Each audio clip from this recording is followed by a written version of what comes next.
IVM.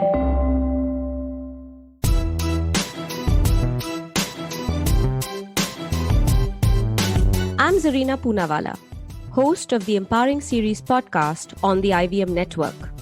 I am your peak performance coach and leadership coach, and I'm here to share with you productivity tools, life-altering techniques, and real-life hacks to help you achieve your maximum potential in everything you do, in your relationships, professions, and most importantly, your life.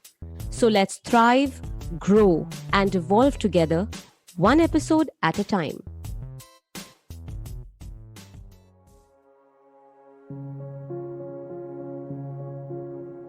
In 2012, Google took up an initiative and they named it Project Aristotle. Now, the idea of Project Aristotle was to study hundreds of Google's teams and figure out why some stumbled while others soared, why some teams were high performers while others were non-performers. And guess what their winner amongst employees was? The winner was psychological safety.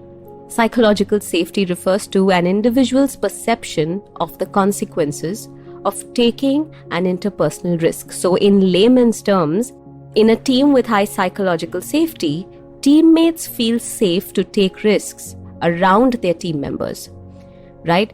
They feel confident that no one on the team will embarrass or punish anyone else for admitting a mistake or asking a question or offering a new idea. This was the importance of feeling close-knit with your colleagues, and that's the power of emotional intelligence. It is so amazing when your personal and social competence connect you to people, build trust and loyalty, and make you feel like you've got each other's backs, right? This is an internal representation, so I'm also going to offer you an external one. Take Starbucks, for example.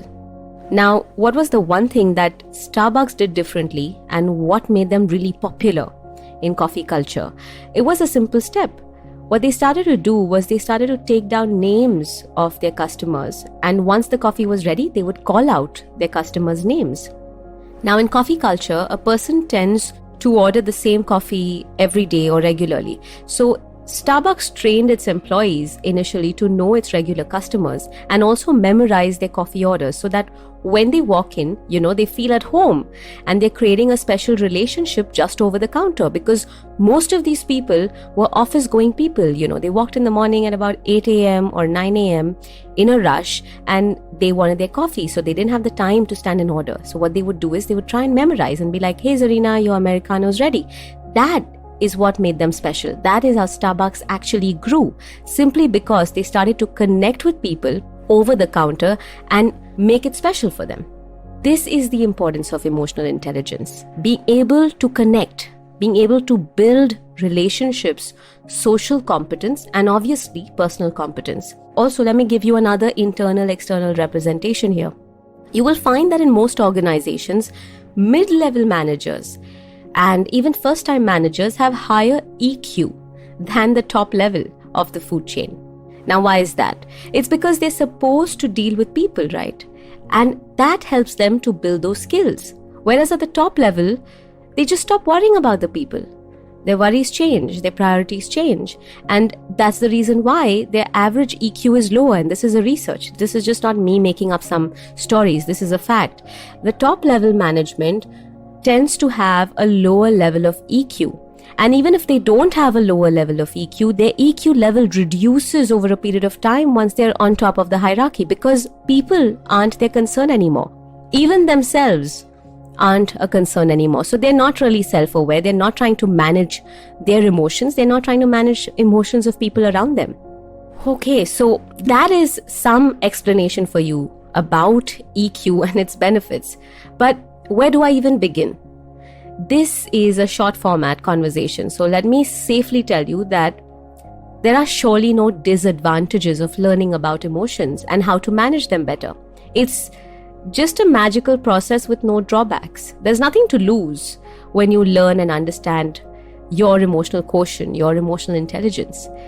You experience a variety of emotions on a daily basis, whether you know it or not, whether you like it or not. and emotional intelligence helps you to take the right experiences, not good or bad, but the right, reasonable experiences home. It makes you compassionate without being perceived as overly sensitive.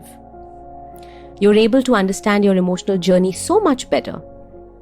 Notice how we always tell people, I know myself, right? Oh, I can't do this, I know myself. Oh, I'll end up doing this, I know myself. Actually, that's a myth. What you know is a version of you based on your experiences. That doesn't mean you really completely know yourself. You just think you do. EQ helps increase a lot more self-awareness. It helps you to actually understand how you feel and what you're feeling, why you're feeling it. You understand that sometimes you're being unreasonable. You understand that sometimes you are being reasonable. You understand when to say yes, when to say no. You understand a lot more about yourself. You can then regulate your emotions so much better. So especially for people who have anger issues, people who say that I know myself, I'm very hot-tempered or I'm very short-tempered, people who are a little, egotistical, people who think that they're entitled, people with low self-esteem, people with low self-confidence. So people from all spectrums of life can benefit from emotional intelligence because it allows you to know who you really are, or at least takes you on that journey so much more deeper. Stronger communication, obviously, because the best part about EQ, in communication specifically, is that people learn to communicate more respectfully and considerately. Not just as speakers, but also as listeners. Take a moment and let that sink in. Communicating respectfully and considerately is so important. And I think sometimes with a lack of tolerance, that is something that suffers. And it's not just for speakers, it's also for listeners. You're so much more calmer in high pressure situations and you become so perspective. Your listening skills just get stronger too, and you have the ability to send and receive messages with more clarity. So the chances of miscommunication reduce drastically. You're able to collaborate and work better with teams. Now, I already gave you the Aristotle project example, but collaborations as well, because we're in a world of social media. Everything's about collaborations these days. And it's amazing how trust and an easygoing colleague can help you perform better, or you perform better together with them. You can be more creative. You have lesser conflicts. And the same goes for all the social media collaborations. Being able to trust, being able to work together, being able to understand and connect on a human level. In fact, do you know that 90% top performers in an organization have higher EQ? Top performers, not top level management. And also employees with higher EQ have a better chance at making higher salaries. Approximately about $20,000 per annum. They have a chance, that's a research, they have a chance of making higher salaries. So if you don't have any other reason to be able to actually practice EQ, go for this one, because this one definitely is going to be motivating for you. Not to forget that you do level up, your productivity gets better, you're better at engagements. Leadership gets so much more effective. Leaders with higher EQ have proven to be incredible, and they just seem to understand other people's emotions, their own emotions, and they're able to manage pressurizing situations better. It also makes them great influencers, and their entire body language seems to be slightly more humble and rooted, because they seem to fall into that category because they understand themselves well. They understand where they're coming from. They're self-aware. They're managing their emotions. They're also managing those of others. So those kind of leaders just seem to be way more successful. It also allows leaders to effectively address rather than avoid those who might, react more emotionally. So you know how you just kind of shove the dirt under the rug sort of a thing? Leaders with higher EQ don't do that. They address an issue and they help to decompress an issue when it comes to their employees. They help. Your relationships improve. They improve drastically with your partners, kids, co-workers, bosses, because you aren't going to throw your emotional baggage on them. You won't just vent out at them without keeping their emotions in mind. It won't happen like that anymore. It just won't. You're going to equally try and understand where they come from. So if your boss is angry with you, you will try and understand where he's coming from. You'll know when to not take it personally. You'll be okay. If your partner's really messed up, you'll understand that, okay, they've had a bad day or something's wrong with them and you need to be there for them. Sometimes you will be more understanding. Sometimes it will help people to understand you better. So automatically conflicts are resolved and you're in a better space. Like I said, it's an unending list of benefits. So, you can manage your expectations better, you become a better problem solver, you're becoming more perspective, and eventually you're just more at peace with yourself. Do I need to say more? You simply need to experience EQ to know how much it can transform your lives, personally and professionally.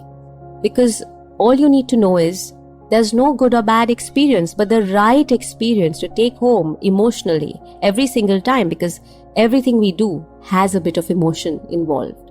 Just keep that in mind.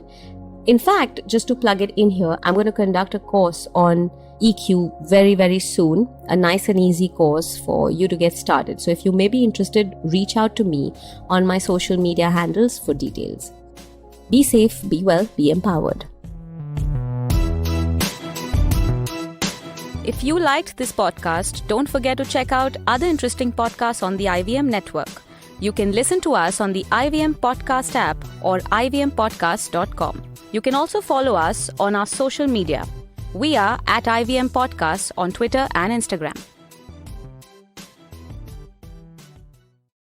Hey, it's been another great week on the IVM Podcast Network. On Cyrus Says, we celebrate Cyrus's birthday with two very special guests, wife Aisha Barocha and dear friend Kunal Vijayakar. Marathi Kirkiton, our latest show, is all about Marathi culture, tradition, literature, cuisine, and more. To make your rainy day better, hear from Manik and Dr. Rajiv Deshmukh sharing their beautiful moments in this first episode. Journalist Kumi Kapoor joins Maruk Inayat on the Note to talk about her new book on Parsis and their culture. To discover the fascinating story of Gautam Buddha, check out our history podcast, Echoes of India. In cricket, we have India's upcoming 5-match test series against England on the Edges and Sledges podcast. And you can learn all about the buy now, pay later industry with Nitya Sharma of Simple on Paisa Vaisa. Do follow us on social media. We're IVM Podcast on Twitter, Facebook, Instagram, and LinkedIn. And remember, if you're enjoying this show or any other show for that matter, please do tell a friend. Word of mouth is the best way to spread the word about a podcast you love. And finally, we'd like to thank our sponsors this week: CEAT, Cred, Global Victoria, Bank of Baroda, Intuit India, and CoinSwitch Kuber.